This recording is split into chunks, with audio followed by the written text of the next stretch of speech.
Una de las cosas que necesitaremos en el desarrollo de nuestro curso es tener en claro unos conceptos básicos que organizamos aquí a manera de glosario y los cuales voy a explicar rápidamente. Estos conceptos tienen que ver con lo que evalúa la prueba, ¿sí? Como tal. El resto de palabras y el resto de términos los vamos trabajando en el desarrollo del curso o me los pueden consultar a mí quienes tengan membresías Pro o membresías Premium, o pueden mirar nuestros videos de YouTube o pueden mirar nuestras trivias y nuestros tips en Instagram o en Facebook, en nuestras diferentes redes sociales en donde vamos sacando muchas recomendaciones, tips, recomendaciones de lectura, etc. Ahora, lo que vamos a ver son como una lista de conceptos básicos que debemos tener en cuenta. ¿Listo? Entonces, es muy importante entender que nos van a evaluar a través de textos continuos y discontinuos. Los textos continuos, ya lo había explicado, son los textos que se caracterizan porque son en prosa, en verso, cuentos, noticias, ensayos, ¿sí? Y bueno, esa es la parte que sale como tal. Generalmente es un texto y de ese texto vienen 1, 2 o 3 preguntas, ¿sí? Máximo 3 preguntas por texto. Y los textos discontinuos, que es todo lo que viene como en gráfica, ya sean historietas, caricaturas, infografías, avisos publicitarios, etc. Luego tenemos estos verbos que es muy importante tenerlos en cuenta y es inferir. Inferir es cuando yo leo más allá de lo evidente, cuando yo hago análisis y conclusiones. Inferir es cuando yo leo entre líneas, cuando de repente entienda esas intenciones, esas segundas intenciones o las intenciones que tienen los autores con sus textos. Es muy importante que entendamos que el texto es una conversación. Cada vez que ustedes se sientan a leer un texto de uno de los autores en la prueba saber y en cualquier momento en sus vidas que lean, es una conversación entre el autor y el lector que la hacemos a través del texto. Por supuesto que no podemos responderle al autor como tal, no podemos esperar que él nos responda, pero sí podemos nosotros mismos respondernos a nosotros mismos todas esas posibles preguntas que tendríamos para hacerle a ese autor.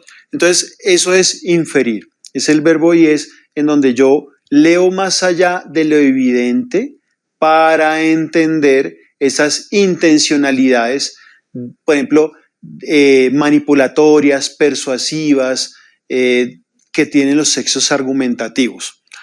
Analizar es cuando yo ya hago un estudio, un examen, una evaluación del texto. Entonces, ¿cómo lo hacemos en lectura crítica? ¿Cómo hacemos en la comprensión lectora? Pues dividimos el texto en sus partes. Entonces, ¿cuáles son las partes del texto como tal? Entonces, el texto tiene 3 partes básicas, que es el título. Eso lo vamos a ver en videos posteriores. Pero aquí para entender un poco esto de analizar el título, el cuerpo del texto y la fuente. Y mirar cómo esas 3 partes interactúan entre sí. Además, el cuerpo del texto generalmente también viene dividido en párrafos. Sí, puede ser, hay veces es un solo párrafo, pero hay veces pueden ser 2, 3, 4 párrafos según la extensión. Esos textos continuos que salen en la prueba que debemos analizar, máximo son de 500 palabras. Entonces, eso es analizar cuando hacemos esa evaluación crítica del texto. Luego tenemos abstraer, que algunas veces nos sale ese término en las preguntas. Por ejemplo, hay veces uno está con sus estudiantes y en una pregunta dice, ¿qué idea se puede abstraer? Y los estudiantes, ay, profe, ¿qué significa abstraer? Abstraer es cuando yo soy capaz de identificar esas ideas que están en el texto y pasarlas como a mi mente, como a mi entendimiento, por así decirlo. Los términos generales, entonces yo puedo hacer esa abstracción, ¿sí? Todas esas ideas que nos presenta el texto y las interpreto y las transformo en mis palabras, ¿sí? Aquí es muy importante la experiencia para extraer, porque yo le doy sentido al texto cuando hago una abstracción. Estas 3 son más complejas. Empecemos por juicio de valor. Juicio de valor es cuando en un texto un autor da una opinión subjetiva.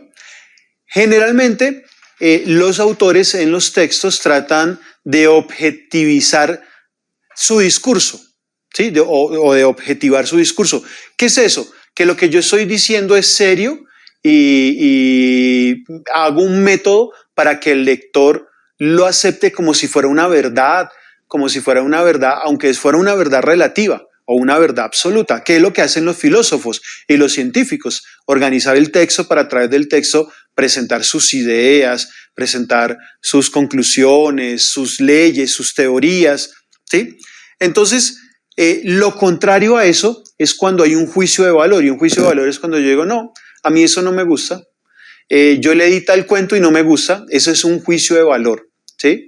Dentro de la lectura, ¿no? Porque yo puedo hacer juicios de valor y decir, eso es muy caro, eso es muy barato, o eso es feo, o eso es agradable, desagradable. Estoy juzgando un valor y hay valores económicos, valores estéticos. Valor económico cuando yo digo si es barato o caro. Valor estético cuando yo digo si es bonito o feo. Valores morales o valores éticos cuando yo digo si es correcto o incorrecto. Moral cuando yo digo si es bueno o malo. Y los autores hacen muchas veces juicios de valor en sus textos y el IPEX construye preguntas para ver si el estudiante es capaz de reconocer e identificar cuando el autor está siendo subjetivo y está dando ese juicio de valor. Derivar implicaciones, que es bien complejo. Derivar una implicación es algo, cuando yo digo derivar una implicación es algo que no está en el texto, pero que podría estar o que se puede derivar del texto como tal, ¿sí? Entonces, ¿qué sucede? Que cuando a mí me preguntan una implicación del texto anterior o la derivación de una implicación del texto anterior podría ser, y en una de esas opciones nos ponen la idea principal o nos ponen la tesis. Y casi todo el mundo, más del 90%, marca la tesis o la idea principal de ese texto argumentativo y entonces pues les queda mal, porque es que la derivación de una implicación no está en el texto, ¿sí? Es algo que yo cuando soy propositivo, entonces yo leí este texto sobre X tema y yo digo, bueno, ese texto lo puedo aplicar a esta otra cosa, o a partir de ese estudio que acabo de leer o de esa noticia lo podemos aplicar a tal otra cosa. ¿Sí? Entonces ahí es cuando hacemos una implicación. Esto lo vamos a ver en las clases del eje que trabaja la lectura crítica. La validez de argumentos es muy importante y por eso les decía que es bien complejo estas tres últimas, porque en la validez de argumentos la prueba saber, el IPEX, va a indagar si el estudiante es capaz de identificar cuáles son los argumentos de mayor peso en un texto argumentativo, valga la redundancia, ¿sí? Entonces ustedes saben que ese tema también lo vemos y lo profundizamos bastante. Entonces la idea es que ustedes sean capaces de mirar cuáles argumentos tienen más peso en un texto y cuáles argumentos tienen menos peso. Por ejemplo, el argumento que más peso tiene en un texto es una cita de autoridad. Cuando yo cito la opinión de un experto y la pongo en mi texto. Y el que tiene menos validez es mi opinión, ¿sí? Ideológico. Cuando yo creo eso, ¿por qué? Porque sí, porque es lo que yo creo, mi ideología, mis creencias, ese tiene menos peso en un texto argumentativo. Entonces, eso también nosotros lo vamos a ver en el eje que trabaja la lectura crítica. Y es importante que ustedes entiendan que hay argumentos que tienen más peso y menor peso en el desarrollo de un texto argumentativo, que son los que defienden una tesis o idea principal. Muy bien, ahora pasemos a esta columna. Vemos otros términos. Tenemos el término de intertextualidad, que es muy importante, y es la capacidad que tenemos de relacionar un texto que leemos con otros textos que ya habíamos leído. Lo más común que suele suceder es con las películas. Entonces, por ejemplo, yo me leí El Señor de los Anillos y me vi las películas del Señor de los Anillos. Son dos textos diferentes porque uno es texto literario y el otro es texto audiovisual, pero yo puedo hacer una comparación entre los dos, o digamos los libros de Harry Potter y las películas de Harry Potter, etc. Ahí es cuando hacemos intertextualidad. O por ejemplo, que si nos sale un texto de un tema que tiene que ver con el calentamiento global, ¿sí? Entonces inmediatamente, si alguna vez en una clase de biología o en un artículo de periódico leímos algo sobre el calentamiento global, se activa nuestra competencia enciclopédica, recuerda ese texto que leímos y lo que nos decía sobre el calentamiento global y lo compara con el texto que estamos leyendo en la prueba. Eso es la intertextualidad, cuando puedo comparar y contrastar dos textos que hablan sobre mismos temas. Luego llegamos, mire, este concepto es muy importante, el artículo de opinión. Hago mucho énfasis en el desarrollo del curso, en el artículo de opinión, porque la mayoría de los textos que salen en la prueba saber son artículos de opinión. Hay dos clases de artículos de opinión. Uno son las editoriales, que son las opiniones de los periódicos, de las revistas, firma el periódico donde se publica. Y las columnas de opinión, que no la firma el periódico, es más, los periódicos muchas veces dicen no nos hacemos responsables de las opiniones de estos columnistas. Y si ustedes miran, hasta ponen la foto del columnista ahí, como que dicen, mire, la opinión es del columnista, no es del periódico.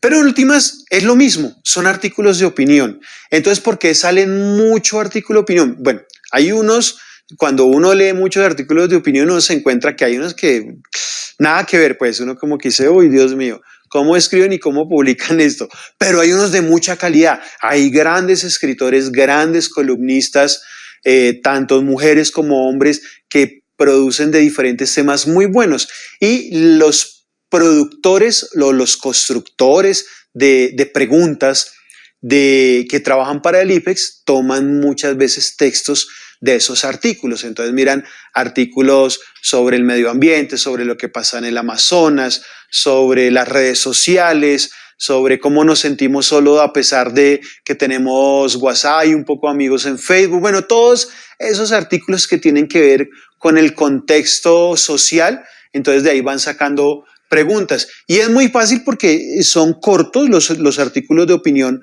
son cortos, pues muchos superan las 500 palabras, pero no por mucho, y los acortan, pero generalmente es más fácil trabajar un artículo de opinión que yo ir a buscar directamente textos más complejos.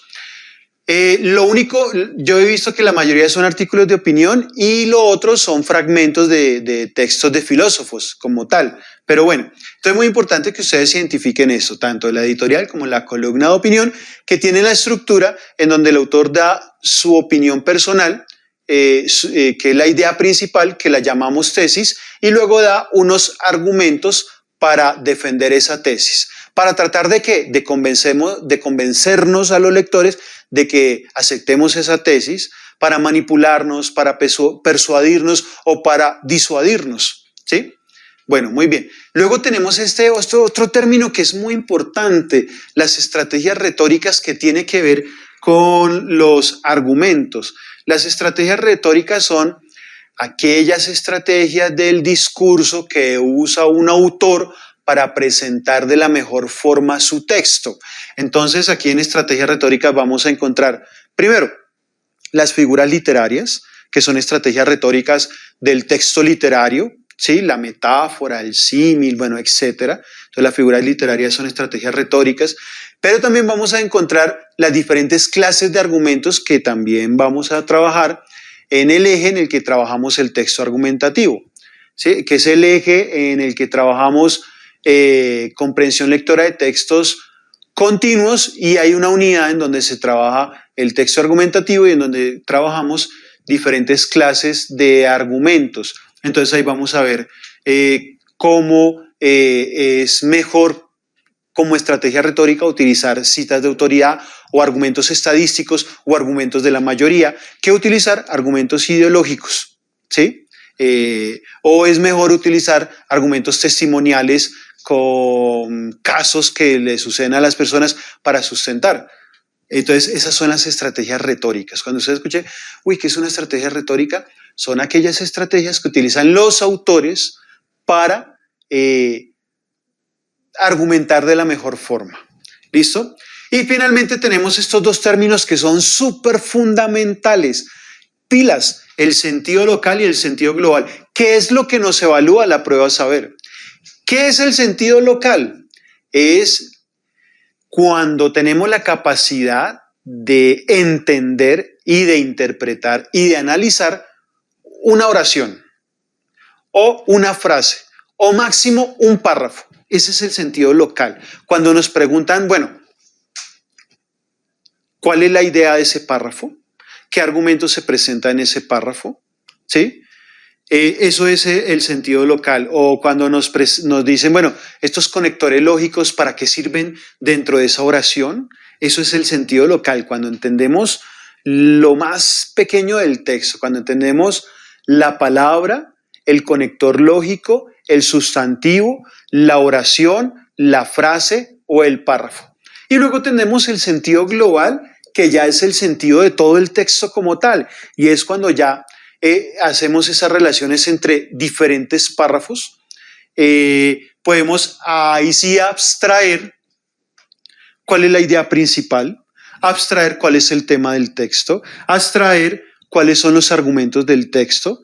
Podemos, cuando le damos sentido global al texto, somos capaces de construir un mapa conceptual de ese texto. Entonces, es muy importante eso del sentido global.